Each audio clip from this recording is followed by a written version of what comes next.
Will Lexie Hull play in Game 3?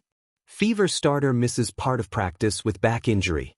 Indianapolis. Lexie Hull didn't participate in the open portion of the Fever's practice Thursday for precautionary reasons, Fever coach Stephanie White said.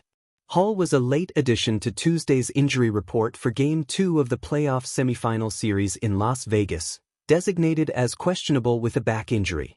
She was stiff while warming up, but ended up playing 29 minutes and scoring 15 points on 5 three-pointers in the 90-68 Fever loss. "I'm feeling sore still, but I think just a lot of treatment, trying to get your bodies as ready as we can be," Hull said following the game Tuesday. "Part of playoffs, I think. For everyone, it's the end of the season, everyone's a little fatigued, everyone's a little sore, so just trying to go out there and do the best I can.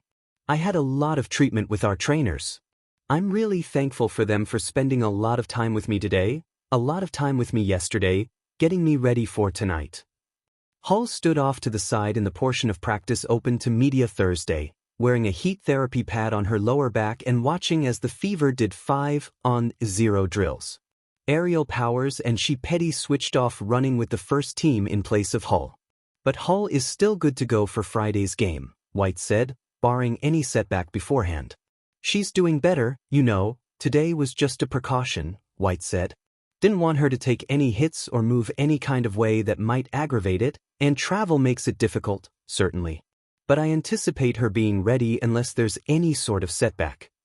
White didn't have an update on Damiris Dantas, though, so she is expected to miss her 6th straight game since suffering a concussion September 11th. The Fever have been going through the playoffs with 10 available players, counting Hull, because of injury and hardship rules. The Fever have 5 players out for the season: Chloe Bibby, left knee; Caitlin Clark, right groin; Sydney Colson, left ACL; Sophie Cunningham, right MCL; and Ari McDonald, right foot. None of those players were included on the playoff roster, so they are ineligible to return for the rest of the postseason. Dantas is on the playoff roster, so she is eligible to return whenever she gets through all the stages of concussion protocol. She was not at the portion of practice open to media on Thursday. Chloe Peterson is the Indiana Fever beat reporter for IndyStar. Reach her at capeterson@gannett.com or follow her on X at @ChloePeterson67.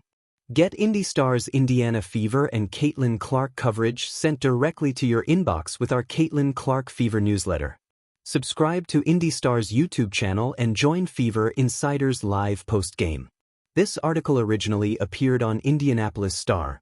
Lexie Hull back injury in practice? Will Fever starter play in Game 3? Lexie Hull rose before dawn, the kind of morning where the air is still heavy with quiet, and the world hasn't yet demanded its priorities. She lay in bed a long moment, letting the hum of the ceiling fan above her head ease her mind. You could call it fear or confidence, maybe both, that this was her moment to fight. Game 1 had altered something in her. The back twinge she first dismissed as a cramp, a minor strain, had grown into a whisper of warning. Still, she bared the pain in that game, refusing to relent even when the ache radiated, slicing deeper. Her stat line was among the team's best, her courage impossible to measure. Now, on the eve of Game 3, the question weighs over Indiana's locker room: will Lexie Hull play? The injury, the report. Hull was a late addition to the injury report, which always carries its own drama. A component of the narrative of playoff basketball: what's real, what's glossed, what's hidden? She missed part of Thursday's practice, sitting out drills where she normally flies across the floor, slicing lanes, launching jumpers. The official line: working through a back injury she suffered in Game 1. Yahoo Sports +1. Coaches and trainers hover in the background. They watch her every motion. They record her mobility, monitor flexion, decide whether she can survive the physical toll an elite opponent will inflict. In short, they hold her fate, but she fights for more than their permission. The mental edge. Pain is a thief. It steals confidence. It saps clarity. But it can also sharpen resolve. For a player like Hull, the mind must be stronger than the muscle. Her inner dialogue runs in loops now. If I sit, I'm letting my team down. If I push, I risk worsening the injury. Game 3 is more than a contest. It's a battleground where each decision echoes. If she suits up, she will send a message that no injury, however insistent, will rest her role.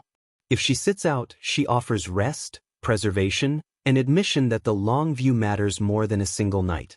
What the Fever and fans want. The Fever need her. As a starter, she brings scoring, spacing, defensive energy. Removing her presence would force others to step up. Shifts in rotations, trust placed in bench players, strategic adaptations. The team might survive, but the burden increases. Fans, too, will lean in, clutching their seats, scrolling injury updates, searching for subtle cues. Does she walk gingerly? Does she take more time in shoot-around? Does she flinch on screens or when bending? The likelihood, a creative prediction. Given what's known, that she missed part of practice, but wasn't fully ruled out, I lean toward believing Lexie Hull will play in Game 3, though not necessarily at 100%. She'll likely be limited, reduced minutes, more cautious on drives, perhaps fewer back-to-the-basket plays where her spine might twist. In those moments, she might defer, passing the load to swing players or post-up sets. Still, the gut tells me she won't stay on the bench. Not in these playoffs, not when destiny calls. Scenes in the locker room, if she plays. In the locker room before tip-off, she ties her shoes slowly, glances at her teammates, touches the fabric of her jersey as if testing the thread of belief. The trainer offers heat packs, tape across her lumbar spine. She nods, gives a small smile. "Let's go," she says quietly but enough. She steps onto the court. The lights snap on. The ball is tipped. The ache licks at her mind, but she buries it. For a few hours she becomes pure will, pure motion. She contests a shot, hustles for a loose ball, sprints back on defense. Some plays hurt more than others. Sometimes she grits through. Coaches monitor her, call timeouts when she lags, send in relief when she slides a hair too slow. Yet she gives what she can, flicking a three-pointer, hitting a cut, diving after a rebound. Downside risk. But there is risk. If she overcommits, the back could take a worse turn.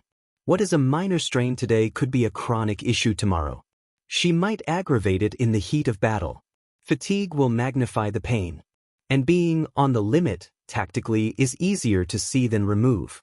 Thus, there may be moments she pets the baseline, sits momentarily, shakes out, breathes.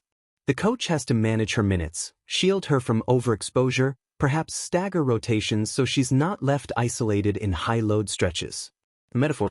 Think of Lexie Hull in Game 3 like a cathedral's spire in a storm. The winds batter it, lightning dances around it, rain pelts its edges. The spire can sway, its foundation might tremble. But if it holds, it becomes the anchor, the point to which all the eye returns.